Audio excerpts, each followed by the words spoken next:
Good afternoon, or good morning, good evening. It's my pleasure to welcome you to this session on responsible AI for DRM. That's responsible artificial intelligence for disaster risk management. I'm happy to introduce our two speakers, our panelists, Robert Sutton and Caroline Gavette.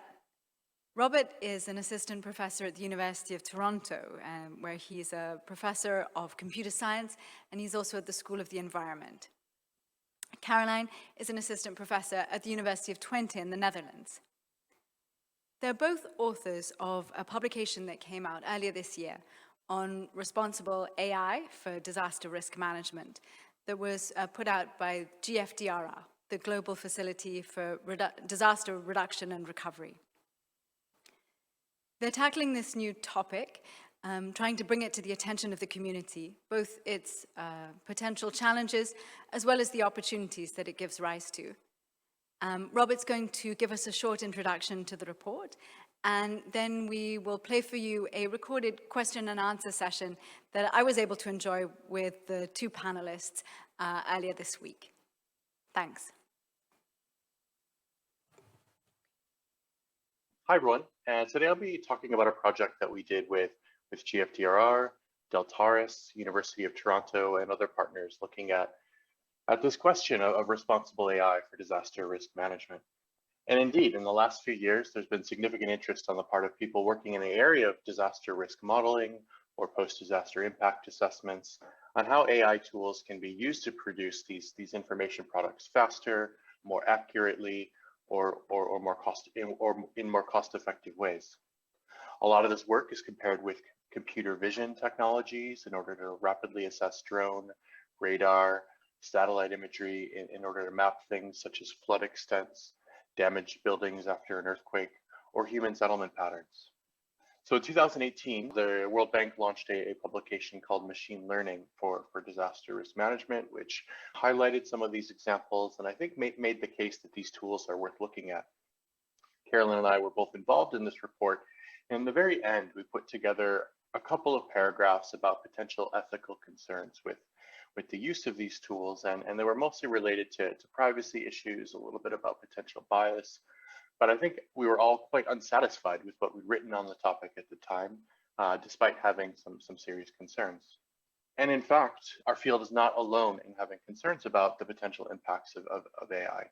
Outside of disaster risk management, we've seen some very high-profile examples of AI tools in domains as diverse as criminal justice, banking, search, receiving high levels of criticism for systematically producing biased or otherwise problematic results, to the point where the ACM, which is the major international academic association in computer science, is calling for a moratorium on the use of AI in facial recognition tools, saying that the technology too often produces results demonstrating clear bias based on ethnic, racial, gender, and other human characteristics recognizable by computer systems, the consequences of which frequently can and do extend well beyond inconvenience to profound injury, particularly to the lives, livelihoods, and fundamental rights of individuals in specific demographic groups, including some of the most vulnerable populations in our society. And so this is the ACM,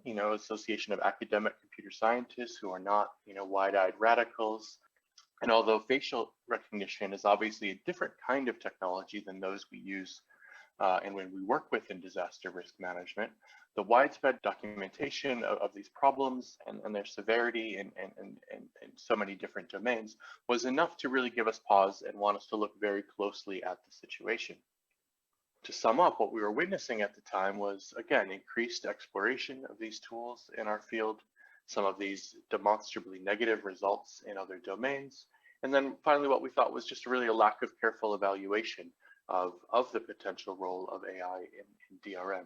And so together these seem to indicate a potentially dangerous situation and motivated us to want to dig in a bit deeper to potential problems.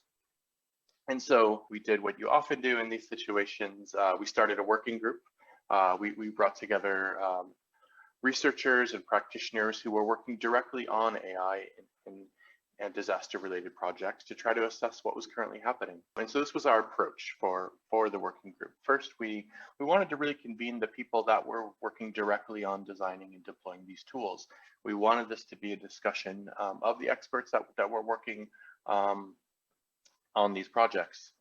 Second, we wanted to develop an extended process where we could learn from one another and collaboratively investigate these issues, with the goal of producing a realistic understanding of the potential negative impacts of these tools, along with meaningful ways of addressing them. And finally, produce and advertise a joint set of findings written sort of by practitioners for practitioners. We really wanted this to be a process of kind of getting our own house in order. And so between January and April of 2020, we had a series of online meetings. Usually between 25 or so folks would attend. We looked at guidelines and best practices from other domains that were incorporating AI. We did about 20 qualitative interviews with practitioners who are currently deploying the tools in our field. We looked very closely at a couple of case studies. And then finally, towards the end of the process, we held a series of online write shops where as a group, we collaboratively drafted a short summary of our discussions, as well as a set of recommendations. This summary and these recommendations were then peer reviewed from over 60 people in the disaster risk management and understanding risk community of practice. And the work really centered around 4 concerns about the role of AI in disaster risk management that our group identified. First was the possibility of perpetuating or aggravating social inequities as a result of bias. Second, harming privacy or security concerns, particularly in FCV or regularly conflict and violence settings. Third, reducing opportunities for both public participation as well as expert judgment in disaster management due to the increased complexity and automation of AI tools. And then fourth, this question of hype, whether driven by VC funding or just the desire to seem innovative, pushing data products into use in life safety situations before they're ready. And so for each of these concerns, we wrote some scenarios to provide some examples of what this might look like in practice, as well as offered practical solutions for how these problems might be mitigated. We came up with a series of 8 recommendations that people who are either designing or implementing AI projects in disaster risk management should take into account as they do so. But I do think that the main contribution of this work, and really the meat, is around those 4 concerns that I mentioned earlier, as well as kind of identifying the strategies for mitigating them. So this report was launched in May of 2021, so earlier this year. We're quite happy with it as a sort of speculative document that tries to anticipate potential issues or potential concerns around implementing AI in disaster risk management. I would also stress that there's a lot more work to do. We're largely in early days. There's only a handful of really high-profile examples of projects using AI that have been completed and that we can do sort of a post hoc evaluation of. So there's plenty more work to do, and I'm happy to discuss that with you during the session. Thanks. Robert, thank you very much for telling us a little bit about the report. I mean, especially its evolution, what originally motivated it, and a bit about the process. Before we jump into the discussion, could you try to give us a definition of artificial intelligence as it applies in disaster risk management? What is it, and also, what is it not? I guess it's not just big data, or maybe it's not big data at all. And in what respects is it distinct from traditional approaches to disaster risk assessment, which are very data and computing and modeling heavy? Yeah, that's a great question, and it definitely can trip some folks up when they're new to the space. And part of the difficulty here is there's actually not a widely agreed upon definition of AI. I think it helps to think of it more of an umbrella term for a number of different technologies that all seek to enable computers to engage in advanced problem solving or data analysis. AI does depend on large data sets or big data, if you like. But when we use the term AI, we also more often focus on some of the algorithms or computer programs that take this data as an input and then use it to make some decisions. And then the often massive amounts of computer processing power that's needed to run these algorithms. And I think we're still learning how AI will impact disaster risk management. But at present, I think there's a lot of reason to be hopeful that AI can make traditional data tasks, such as you were mentioning, around hazard modeling or post-disaster damage assessments, faster, more accurate, or able to be done at reduced costs. Caroline, could I turn to you now and just help to bring this to life for us? I mean, can you give us some examples of how AI technologies are applied in the disaster risk management space? I mean, perhaps ones where it's already being used. Yeah, of course. So AI is used in many different aspects of disaster risk management. So imagine one of the important components of disaster risk management is exposure, right? So if we're going to have a hazard in a certain area, we need to know what is in the area that is affected. Can we estimate the population? And so in some cases, we don't have the data yet. So you can think of knowing where the building outlines are, for example, so that you can estimate where the houses are, or how much population there is. So if you don't have data yet, for example, you can use AI to detect buildings. And then based on the buildings, you can get an idea of how many people might be living there. So to quantify the data for exposure is one example. Another example you could think of what people are turning to now is also trying to predict the impact of a hazard. So can you say ahead of time when a disaster is going to strike, like what the potential impact is going to be? How heavy is the loss going to be? Where is the loss going to be, etc. So these are some of the questions that AI is trying to address in the DRM space. Okay, Robert, I'd like to turn back to you and to pick up one of the issues that you mentioned in your presentation, which is bias. And as you said, that's been one of the main kind of ethics issues surrounding AI in other domains. Because there's been lots of discussion about how it's used to profile even potential criminals in the criminal justice space. Much concern about the way that's done.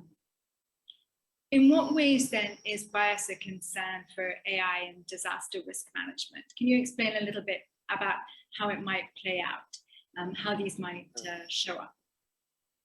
Sure. Yeah, and on one hand, there will always be some degree of bias in any system, right? Any representation of the world that we try to make through our models will necessarily be somewhat partial or limited. And then there's, I think, technical and statistical means of reducing these sorts of biases that are pretty well explored. So an example, may be if we are doing the sorts of exposure modeling that Carolyn was just mentioning, and perhaps it's for a national risk assessment. And all of our training data and all of the information that we use to train our AI model is perhaps from urban areas or the capital city where data is more readily available. That's a real world scenario that's likely to happen. And what that might mean in the case of a risk an exposure map or risk assessment is that potential impacts to rural areas, which have different kinds of construction typologies often than urban areas, would be undercounted by the system because the system hasn't been trained to evaluate those kinds of buildings. So there's ways in which right away you can see there how in a regular kind of DRM project under data constraints that we might normally face, an AI system may sort of systematically or in fact just be trained to produce a biased outcome. And again, as I said, there's lots of statistical means that could be used to address this. If we did have some information about rural building types, we could use some statistical measures to balance that out. So the end result of the AI model would not have that bias. But other kinds of bias and really understanding the potential for bias in the first place often requires other approaches beyond just those statistical measures. So really understanding the local context, the domain knowledge, drawing on expertise from humanities and social sciences, the participation of people potentially impacted by these tools are all important aspects to design into AI projects that go beyond just sort of some of the technical or statistical responses to bias that I was mentioning. Caroline, have you come across the same sorts of bias in AI, or are there other examples that you've come across? And it'd be very interesting to hear about how you've approached those, if you have. Yeah, of course. So actually looking into the types of bias that are present in our applications is something that I'm extremely interested in, because as you said, there's a lot of societal concern of, for example, facial recognition algorithms. So we know that there are also biases in the algorithms that we are using in DRM. But because there's less attention, I think it's really important that we investigate how these biases manifest. So like Robert said, I mean, an algorithm is always going to be a simplification of reality. So the question is, how is that being simplified, and is that affecting or causing, for example, prejudices in certain situations or not? So if you look at a model, it is very much based on the training data that you are giving it. And so when you get the training data, you're always getting a simplification of reality. So indeed, are you taking all of the cases into consideration? That is one important one. Also, if you look at, for example, the historical bias, so imagine now in the case of climate change, if we are trying to model the potential impacts of hazards, of course, we're getting a lot more extreme climate events, right? So it's much more difficult to actually include this in machine learning models because the historical data that we have is not updated. And so a lot of these things is really important. I mean, machine learning is very powerful, but we need to remember that we are essentially teaching the algorithm to recognize patterns based on what we are giving it. So based on what we are giving it will also very much influence the impact of the possible biases that we have. And I think so a second important point that we are facing a lot in our field is that sometimes it's difficult to quantify the bias because, like Robert said, depending on the local context, it will tell us a lot about what possible biases there might be. So if you think of, for example, a job application, maybe one of the input parts of the data that you're actually asking is like how many men or how many women, or is it the candidate a male or a female? So then to do for gender bias, you can automatically see like, okay, what about the males and the females? You can disaggregate it.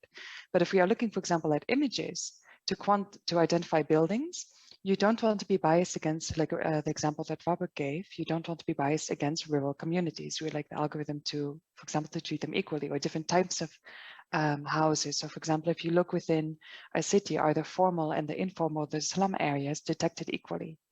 And so for this, it's very important that we have local context knowledge because the algorithm doesn't really know what it's looking at. So we need to also understand what possible biases we might have in order to be able to audit the algorithm and to make sure that we are taking those into account. So that raises almost a sort of a research structural issue, because you need to have these local specialists working closely together with people who are running the algorithms. Is that a challenge? Are those people used to working together? Are they the same people?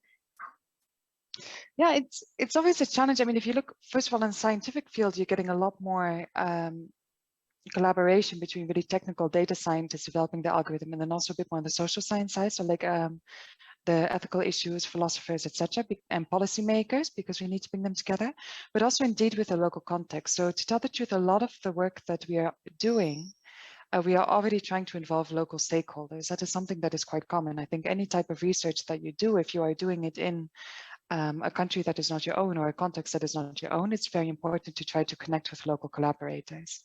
In that sense, I think one of the things that might be a bit of a challenge now is to understand the problem together. So sometimes if we think, okay, bias is an issue, because we don't really have very good examples in our field of what the potential issues could be, it is difficult to frame the discussion sometimes. So you need to make sure that when you are speaking with the local collaborators, that you really take the time to understand the situation in many different ways, and that you involve them in many points throughout the process. Of course, you cannot just have one workshop and say like, okay, do you like my model? Yes or no. You really need to involve them throughout the entire process to understand what the possible limitations are. It's very interesting, and it leads me right into my next question. So I'll stay with you if you don't mind, Karen, to ask, I mean, for many people, AI is very difficult to understand. I mean, it is a black box and people don't know what's going on inside it. AI developers often find it difficult to explain as well. So is it possible to make AI more transparent? I mean, staying within the DRM context, and how can project designers incorporate it into their work? Yeah,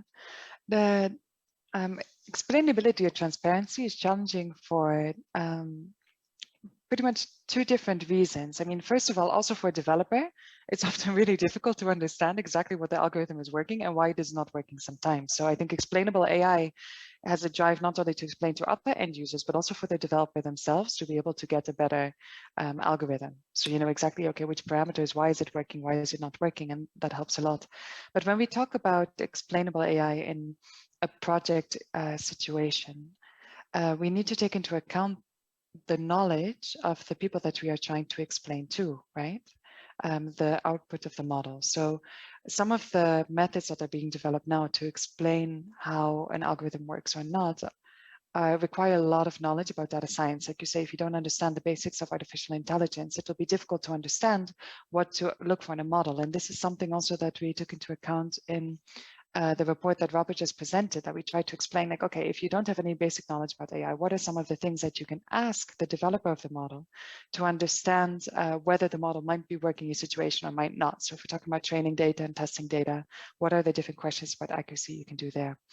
But apart from that, I mean, taking it one step further, it's not only, okay, if you outsource the development of an AI model, you might need to explain it to the funder to show that it works and to demonstrate where it works and where it doesn't. But you also need to explain to the people who are affected by the algorithm. And this, I think, is a very important to take together the best practices. So one example now that is gaining a lot of attention is data model cards. So if you think of that, when you go to the supermarket and you buy something with food, you have a nutrition label, right? That shows, okay, what the different contents are and what the ingredients are of the food that you are buying. And many people are saying, okay, also in the field of AI, we need to make these kind of model cards where we say, how is it trained? How is it tested? Are there known limitations? Are there known biases? So that somebody wanting to take the algorithm and to use it in a different case will also know whether that can be done. And then when explaining it to the people on the ground, you can have different types of explanations where you try to go towards understanding why certain decisions have been taken or not. And this is sometimes very challenging if we look at AI algorithms, because they are indeed black boxes that sometimes are difficult to interpret. Hannah, I want to just follow up on one of your points there, and that was the example of the nutritional information label. Mm-hmm. So that's enforced by a regulator, so a food standards regulator. Is there such a thing, any kind of equivalent for AI? Do you think one's needed, a regulator that can set these standards and then ensure that they're implemented? Yeah, there are indeed a lot of guidelines coming out. So I am I work at the university in the Netherlands, and the European Union is actually drafting some very stringent guidelines on the use of any AI applications that are developed on the market or available on the European market. And they will take many of these issues that also Robert mentioned into account. So they will take into account biases, fairness, transparency, explaining, but also when are you allowed to use the algorithm and when are you not allowed to use AI? And the importance of letting people know when an AI algorithm has been used for a certain application or not. So those will actually be very strict if they come into play. And we will also need to work together as a community to develop best practices in actually implementing these. Because of course, we all know that bias is something bad, something that we are trying to avoid. But also if we are talking about explaining, like you're asking, okay, the nutrition labels, what needs to be on it or not. And so it's one thing to say from implementing agency or like the European Union or other guidelines that are being developed, this is what should be done, but it's also difficult to think of all the different machine learning applications, what exactly that means in each different case. So that is at a European level. If you look at a global level, also UNESCO is developing some recommendations. So there are very strong recommendations. There will be no legal consequences per se, because it's not really a legislative act. But also those are being developed with all of the member countries of the UN in order to say what we should do for responsible practices in machine learning and AI. Super, thank you. Robert, I'll turn back to you now, if I may, and follow up on this question of how the public can be involved. There's a recognition that they need to be involved somehow and understand that AI is driving some decisions that affect them. But does public participation potentially slow things down in projects rather than improving them? I think, in my experience, I would say that disaster risk management projects tend to move pretty slowly on their own. So I'm not sure that that's a huge concern. I do think that participatory processes involving the public can add some extra steps to the process, but also that they can be pretty valuable. And in fact, we're already seeing a number of experiments and projects in the DRM space that are involving the public in AI, particularly what we've kind of noticed over the last couple of years is involving people in participatory mapping projects, for example, that are collecting some of the large amounts of training data or input data to the models. This sorts of participation has the benefits of building technical skills in the public, involving them in the overall process around disaster management, so they understand kind of some of the concerns and may be more on board with some of the recommendations of the project. And it really creates an opportunity to educate and engage people in these topics. Where I do think we can do some more work is to finding kind of other touch points in AI projects or other opportunities to involve the public beyond just sort of some of those initial mapping processes. So for example, could the public be involved in reviewing provisional results of an AI system that's, for example, modeling flood risk in the community where they live? They might, based on their prior experience, based on their understanding of the local context, they may be able to quickly point out sort of errors in the calibration of the model or other problems that would not be obvious to AI experts or DRM experts that are coming from other places. Could they be involved also in communicating the final results of the project? And so I would argue that there's certainly ways that incorporating the public more into these projects is a really vital strategy for ensuring their success. But that there's a lot of opportunities to experiment further on how this could best be done. Interesting. I mean, staying with you, Robert, for the next question, I'm wondering how decision makers react to the recommendations based on AI. On the one hand, AI is at the forefront of technology, and I guess a lot of organizations are prioritizing it and driving funding towards it with high expectations of what might come out. On the other hand, decision makers tend to be quite skeptical of modeling results when they feel that they don't understand how that analysis is coming up with that set of recommendations, especially if those recommendations maybe conflict with their pre-existing views on what the right actions are. So, I mean, what have you found in your experience? Yeah, that's a great question. And again, I think maybe this early in the uptake of these tools by our community, we only have a couple of data points to go on. But I would say that, as you noted, the kind of attitude in general towards AI is quite mixed. On the one hand, as you mentioned, there's a lot of hype. There's a lot of experimentation around these tools. There's a lot of sort of potential funding for people that are working on developing them. There's also just a kind of a need and a sense that we all need to be innovative and kind of working on the next thing. And so I think there's, again, a lot of enthusiasm, a lot of excitement about the promise or the potential. But on the other hand, as you noted, there's also a fair amount of mistrust in some parties. And I think the best way to deal with both the hype and the mistrust really relate to just some best practices in project design, some of which we've already talked about. So Carolyn's discussion of kind of transparency and explainability, the ideas concepts I was just mentioning around participation. These are really kind of best practices and recommendations for any kind of modeling or data project in the DRM space that really do also have a lot of relevance, have a relevance to AI. But I think really being clear about what these tools are, what they can do and what they can't do, involving the necessary stakeholders, whether it's the public or the decision makers, early on in the process so they understand kind of the overall picture of the project, where it's intending to go, letting them evaluate and have access to early results to give feedback will all help build a sense of of understanding and ownership over the process that's really necessary for them to then in turn make the hard decisions that often come with really investing in disaster risk management at the end of the process once we do have our recommendations. Absolutely. Caroline, could I ask you to comment also on this issue of hype? I mean, on the one hand, it seems like hype should be good. It's drawing funds into the DRM space, and the more money that's coming in, the more potential there is to develop these applications and to apply them in ways that are really useful. But perhaps there are dangers too. Be very interesting to hear your views on that. Mm-hmm. I think the hype is very well founded. I mean, if you look at AI, it has completely changed the world in only a decade or something, right? I mean, if you look at the changes, they are happening so quickly across so many disciplines that the hype is very well warranted. And if you think of the increasing satellite coverage and the potential of getting updated exposure, I mean, it could make a huge difference for DRM if these algorithms really are able to deliver what we see that their potential is.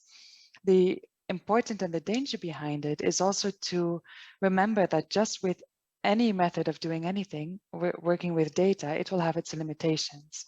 And it's important to understand these limitations so that we know how we can use them. So if you think of a decision maker needing to decide now where to distribute goods or where not, like the uncertainties of the models need to be taken into account. If you, for example, know that there might be that the data that you are getting from the algorithm is underestimating populations in informal areas or something like that, then you need to find a second way of getting that information.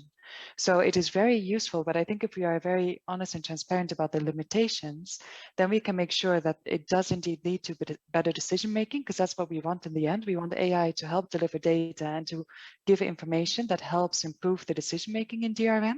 So in order to do this, it needs to be giving what the decision maker is expecting. And secondly, it's very important because as AI is being adopted actually by different policymakers or different institutions, different actors in the field, you can imagine that if we deliver just a prototype, if someone delivers a prototype and says, oh yeah, this is very good, and then the decision makers are looking like, okay, wait, but I live here and I know my neighborhood is not here mapped in this data, so they won't trust it. And then if there's a hype around what a model can do, and then it turns out by like common sense by someone on the ground that it doesn't make sense, it will also be more difficult for them to adopt a model that might be better in the future. Because it might also be that the decision maker will say like, okay, yeah, I've heard all these models before, but they don't work anyway. And then at the same time, you're kind of closing the door to a set of methods that does have potential. So I think from both sides, it's extremely important to take advantage of the hype and the investment and the potential that we know is there, but at the same time to be realistic and to do expectation management so that we do indeed make sure that it goes to better decision making, and also to make sure that we're not creating too high expectations. Caroline, this isn't a problem then that's exclusive to AI, but for any kind of modeling that's done in the disaster risk management space, how do you know if a model is delivering the right results? If there isn't a disaster, the model's not tested. If there is a disaster, is it because the disaster was of a scale that the model didn't address, or in fact the model did generate the right recommendations, but these weren't maybe fully acted upon for certain reasons? So how do you know, and how does the decision maker know whether to trust the model? I think in the end, that's the difference between a model and a glass ball, perhaps, that in the end, it's coming down to models. We are doing the best we can. And I think especially the actors who are actually making the decisions in this case of disaster risk management, you do the best you can with the data that you have. And there are so many aspects, like you say, that things are changing, because it's not only the data, it's the situation, it's how people will react when things happen, it's how you announce things, when you distribute it, the logistics behind. There's so many different components that add up, that add so much complexity to the bigger picture. So the only thing that we can do is look at the small part of the problem that we are involved with. So if it's really AI models for producing data, to try to make sure that the data is as good as possible, that we have as good communication with people in all aspects of the DRM chain, to understand that the information that's being delivered also fits really with the information that they would need in order to be better prepared to make the decision that they can do. Absolutely. And I mean, perhaps there's a case for a really broad kind of effort to help everybody, the public and decision makers, to understand uncertainty and what the limits are of any kind of decision support in the context of uncertainty. But let's switch the conversation a bit, and I'll come back to you, Robert. In terms of the process of the report, you had quite a diverse collection of people working on it, commenting on it, and writing it. There were anthropologists, I think you mentioned, and designers, engineers, social scientists, alongside the data scientists. What was that process like? Was there anything that you learned from that experience which you think may be a useful lesson for DRM projects more generally? Yeah, thanks. I think that was a really critical part of the process, was ensuring that it was quite interdisciplinary and that we were bringing together a lot of different people with very different forms of expertise to engage some of these questions. I would say that, you know, that interdisciplinary work can be difficult. Each kind of, you know, person sort of comes at these questions with their own training, their own jargon, their own assumptions about kind of the problem space and how it's framed. And when you bring together people that have these very different assumptions or very different framings, there can often be clashes, disagreements, or just times when people are really just missing each other and talking past one another. And so I think one of the things that really benefited was sort of the extended nature of the project, where, you know, this wasn't just kind of a one-off sort of discussion, but rather we had sort of a structured set of conversations that lasted, you know, 6 months to the initial draft, but then there was also some time afterwards to gather broader feedback and for people to reflect a little bit more on some of the early drafts. And so I think it was challenging. It required us to kind of slow down, take an extended approach to the project. But in the end, I believe it was really valuable to just the credibility and the kind of comprehensiveness of the report that we were able to write. And in some ways, you know, DRM has historically been an interdisciplinary field. You know, we have hydrologists and earthquake engineers and social scientists and economists, insurance experts, public policy experts that all come together already around DRM projects. I do think that expanding our conversation to also include, folks like designers, anthropologists, experts from the humanities helped a lot and could benefit other DRM projects moving forward. So, Robert, what's next? You have this report now, and there is still work to do, I guess. Is there a plan to develop guidelines based on this, perhaps from the point of view of policymakers who are procuring these services or companies? And a bit of an echo of the question that I posed to Caroline earlier. I mean, what's the role of regulation here?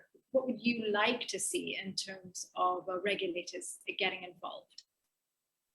So I think one of the things that was really clear from our findings was that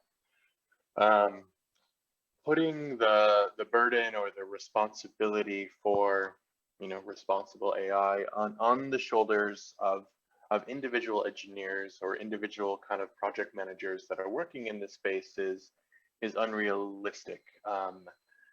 These are big questions. They affect kind of our whole domain, our whole community of practice, and we as a community and as you know, citizens of countries where these tools are being deployed do need to come together and kind of collectively determine how we want these projects to be designed, what sort of minimum standards should look like, and so forth. And so I think, as Carolyn mentioned, there's some work already happening in the EU and other places to define this, but we do have quite a lot of work to do still, and particularly in our domain where these issues have not been explored as well as they have in others, such as facial recognition or search or criminal justice or so on. And so moving forward in the DRM space, I think one of the things that's exciting is that there's a lot of AI projects that are kind of happening now, even more so than when we launched this report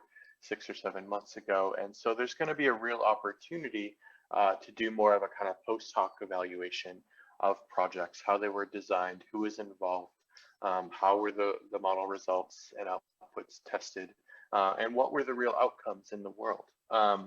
And I think so more like clear post hoc kind of evaluations of projects is going to be really necessary to further identify and further understand some of the potential issues that we've been talking about. I think second, there is a real opportunity, and there's some conversations underway around this, but no real firm plans that I'm aware of to develop things like draft terms of reference or other kinds of procurement documents or really very detailed sort of guidelines on project design. I think the report that we were able to launch earlier this year is sort of at a kind of high to medium level. But I do think that the kinds of guidelines or procurement documents that you mentioned that are more detailed would be a next possible step, and one that I think we're ready to take based on the outcomes of this report. Robert, can I ask how you feel about those developments at the EU level that Caroline was talking about? I mean, do you think there's a danger that regulation goes too far, or is it your understanding that as things stand, those kind of quite stringent requirements are probably necessary? Yeah, you know, I'm developing these kinds of regulations is always challenging. You know, and we've seen this, you know, not just with AI, but with social media, with sort of antitrust discussions in the tech sector, where there's sort of a lot of energy and a lot of funding around sorts of certain kinds of technological approaches that are emerging, often less funding and less knowledge on the part of governments that are trying to sort of figure out how to manage these questions. So it's always challenging. However, as I said before, I don't think that we can do without some sort of regulatory environment, some sort of collective process where we come together and make some decisions as a society, how we want to be deploying these tools. And so certainly overreach is always a danger, but I think that's one danger amongst many, and probably not the most important one, as compared to a completely unregulated sort of Wild West type of scenario, which actually more accurately describes where we're at today. Thanks, Robert. So turning the question to you, Caroline, what's next, both at that level of developing the AI and DRM agenda, and also for you personally and your research? It'd be interesting to hear about what you have in store. Yeah, so how I see how things are now is that we are at a bit of a unique place, that the potential is there and the hype is there, but as Robert was saying, it's a bit of a Wild West. So we have a lot of regulations coming out now, which I think is very good. At the same time, teaching at a university, for example, I see the part of education. So it's also that as we teach machine learning the first time, we need to be teaching these best practices. And the problem is that now we're kind of still at a point that we're starting to understand the best practices, but we're not quite there yet to what it means in implementation. But this will also be something moving forward that we need to bring it into our curricula, or even earlier. In different parts of the educational system, so it also becomes a bit broader, the knowledge of what the potential limitations are and how to do best practices. So my own focus of research now is looking with great interest towards guidelines that are coming out, both at the EU level and UNESCO level, and trying to understand how we can translate that into practice when we are doing AI applications in DRM. I come from a geospatial background, so it's very much focused on geospatial. And it says, okay, if we are afraid of algorithms that are causing discrimination, what does that mean for the algorithms that we are using with now in the space of DRM? And what can we do to help audit them, to make them more transparent, to reduce the bias and these kinds of mechanisms? Super, that sounds like really valuable and really interesting research. Robert, how about you? What's on the research agenda for you? Yeah, I think a lot of my focus over the coming 12 to 18 months really is going to be back on that conversation we were having earlier around participatory processes, and how can we draw on a lot of lessons that we've had for decades about sort of participatory development practices or participatory disaster risk management. And how and where do some of those findings and those lessons from again, decades of work apply to AI systems that are rolling out? And where do we need to develop some new methods and where they don't apply? And so working on a couple of projects that are coming up where we will be deploying sort of AI around risk modeling tools and looking for how can we sort of expand the amount of people that are involved in this process. Where does it make sense to involve the public? At what points do they need to be consulted and so on. And so quite excited to really engage deeply in a few of those projects and see what we can learn. And I'd like to ask you both, just as we wind up, we've got the Understanding Risk community here with us. So are there ways in which people in that community can get involved if they want to? Are there ongoing projects or consultations that people could feed into? Robert, maybe for you? Sure, yeah, no, I would really encourage people to check out the report because that was really the result of a tremendous amount of work by a lot of folks. And I think a really solid summary of what we were able to figure out at that point in the process. And so I think that's a really great starting point for people that are interested. And then if they would like to know more, if they'd like to get involved in some of the follow-up and planning conversations that are happening, please just drop me an email at soden@cs.toronto.edu. Feel free to get in touch with any feedback or just to let us know that you're interested in being involved in some of the follow-on conversations. Thank you, Robert. Caroline, is there anything you'd like to add? Yeah, same thing. So always feel free to contact me if anything is sparked your interest. And my email is c.m.gevaert@utwente.nl. And then also to have a look around at the specific communities that you might be interested in. So I know from an academic point of view, there are a number of communities doing a lot of work, like the FACT conference, International Society for Digital Earth has a working group on data governance and AI ethics. And so depending on your application, also reach out and try to join a community that you think best fits which interests you would like to develop further. Because as this is something new, by sharing best practices, etc., we can learn a lot together. Thank you, Caroline. I mean, thank you both very much indeed for taking the time to present your work and to then engage in a quite wide-ranging discussion following that. I mean, in many ways, I feel very encouraged to highlight in the report these potential problems and maybe some actual problems that have already come up in terms of applying AI and disaster risk management. But my impression that I'm left with is that the work that you're doing is getting in at quite an early stage in the application of AI.